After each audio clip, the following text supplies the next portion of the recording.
ఉమ్మడి తూర్పు గోదావరి జిల్లాలో మోంతా ప్రభావంపై తాజా సమాచారం మా ప్రతినిధి సాయికృష్ణ ప్రత్యక్ష ప్రసారం ద్వారా అందిస్తారు. స్వప్న, మోంతా తుఫాను ప్రభావం కాకినాడ జిల్లాపై తీవ్రంగా పడింది. తీరానికి దగ్గరగా వస్తున్న సమయానికి కొద్దీ ఇక్కడ వర్షం అంతే పెరిగింది, జోరు పెరిగింది, గాలులు పెరిగాయి. ప్రస్తుతం మనం కాకినాడ ఉప్పాడ బీచ్ రోడ్లో ఉన్నాం. ఇక్కడ సముద్ర ప్రభావాన్ని చూడవచ్చు. ఉధృతి ఎగిసెగిసి అలలు పడుతున్నాయి. మొత్తం ఈ రోడ్డు అంతా కూడా 3 రోజులుగా మూసివేశారు. ఉధృతి నిన్న సాయంత్రం నుంచి క్రమక్రమంగా పెరిగింది. కెరటాలు ఎగిసి పడుతున్నాయి, తీరాన్ని తాగుతున్నాయి. మొత్తం ఉప్పాడ వరకు, కోనపాపేట, ఈ పరిసర ప్రాంతాలు అన్నీ కూడా ఇలాంటి దృశ్యాలే ఉన్నాయి. సముద్రం అయితే ఉగ్రరూపం దాల్చింది. అలలు మాత్రం భారీ ఎత్తున ఎగిసిపడుతున్నాయి, తీరాన్ని కొడుతున్నాయి. ఈ ప్రాంతం మొత్తం కూడా తుఫాను గుప్పిట్లో చిక్కుకుంది. తీరానికి దగ్గరవుతున్న కొద్దీ మొత్తం ఇదే పరిస్థితి అయితే ఉంది. ఎగువన అద్దెరిపేట నుంచి కాకినాడ గ్రామీణం వాకలపూడి వరకు కూడా సముద్రం అయితే అల్లకల్లోలంగా మారింది.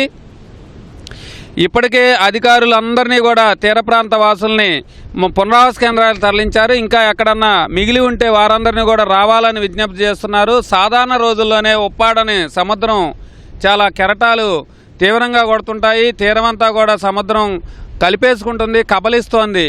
ప్రస్తుతం ఉప్పాడతో పాటు సుబ్బంపేట, అమీనాబాద్, మూలపేట, అలాగే కోనపాపేట ఈ పరిసర గ్రామాలన్నింటినీ కూడా తీరాన్ని కెరటాలు భారీ ఎత్తున తాకుతున్నాయి. ఈ రోడ్డును మొత్తం పోలీసులు బారికేడ్లు పెట్టి ఎక్కడ ఎవరిని కూడా వెళ్ళనీయకుండా పూర్తి స్థాయిలో నియంత్రించారు. ఇదే పరిస్థితి ఎగువన తొండంగి మండలం అద్దెరిపేట వరకు కూడా ఉంది.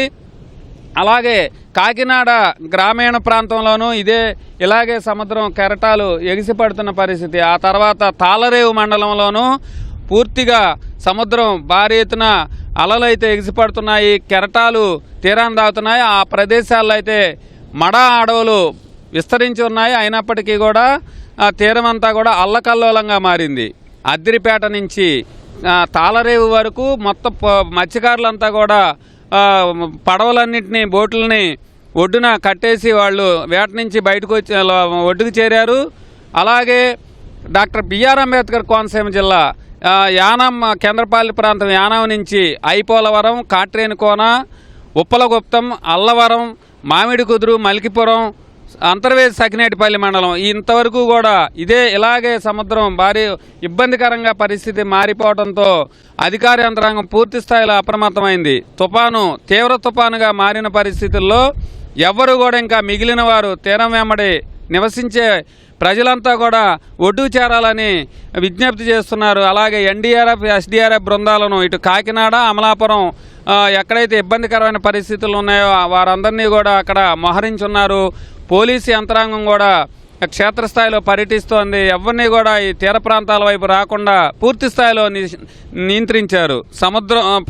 కూటమి ప్రభుత్వం తీసుకున్న ముందస్తు చర్యలు అయితే చాలా పకడ్బందీగా ఉన్నాయని చెప్పవచ్చు. ప్రజలను, ప్రాణాలను కాపాడేందుకు పూర్తి స్థాయిలో సన్నద్ధమయ్యారు. ముఖ్యమంత్రి చంద్రబాబు నాయుడు పలు దఫాలుగా ప్రజాప్రతినిధులు అలాగే అధికారులతో వీడియో కాన్ఫరెన్స్లు నిర్వహించారు.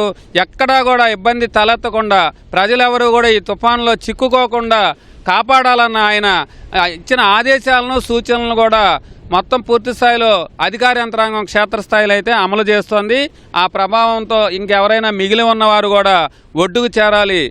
సముద్రం చాలా ఇబ్బందికరంగా మారుతుంది కాబట్టి ఈ తుఫాను తీరం ఎక్కడ దాటుతుందో ఇంకా పూర్తి స్థాయిలో ఖచ్చితంగా ఇంకా రావాల్సి ఉంది. కాకినాడ సమీపంలోనే తుఫాను ఒడ్డుకు చేరుతుంది కాబట్టి, తీరాన్ని దాటుతుంది కాబట్టి ఎవరూ కూడా ఎట్టి పరిస్థితుల్లో లోపలికి వెళ్ళవద్దు, పడవపై ప్రయాణాలు చేయవద్దని కూడా చెప్తున్నారు. ఇంకా మిగిలిన ఉన్నవారు మాత్రం ఒడ్డుకు చేరాలనేది అధికారులు, ప్రజాప్రతినిధులు విజ్ఞప్తి చేస్తున్నారు. మరి కాసేపట్లో ఐపోలవరం మండలం భైరవపాలెంలో కూడా అమలాపురం ఎంపీ హరీష్ మాధురితో పాటు స్థానిక ముమ్మిడివరం ఎమ్మెల్యే దాట్ల బుచ్చిరాజు కూడా అక్కడికి వెళ్ళి ఇంకా మిగిలిన వారిని రావాలని వాళ్ళందరినీ కూడా ఆ పరిసర ప్రాంతాలను పరిశీలించనున్నారు.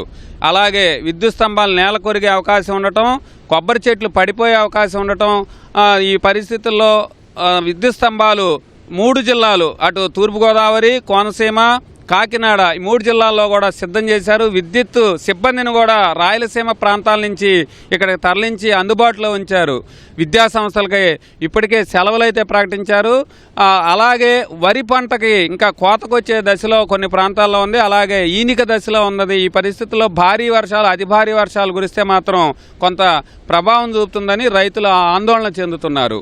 ప్రస్తుతానికి కూటమి ప్రభుత్వం మొంతా తుఫాన్ను ఎదుర్కొనేందుకు తీసుకున్న చర్యలన్నీ కూడా క్షేత్రస్థాయిలో కొంత సత్ఫలితాలను ఇస్తున్నాయని చెప్పాలి. ఇంకా మిగిలిన ఉన్నవారు మాత్రం ఎట్టి పరిస్థితుల్లో సురక్షిత ప్రాంతాలకు, పునరావాస కేంద్రాలకు తరలి రావాలని అటు అధికారులు, ప్రజాప్రతినిధులు అయితే విజ్ఞప్తి చేస్తున్నారు. ఇది ఇక్కడ కాకినాడ ఉప్పాడ తీరంలో తాజా పరిస్థితి. కెమెరామెన్ రాజశేఖర్తో సాయి కృష్ణ, ఈటీవీ న్యూస్.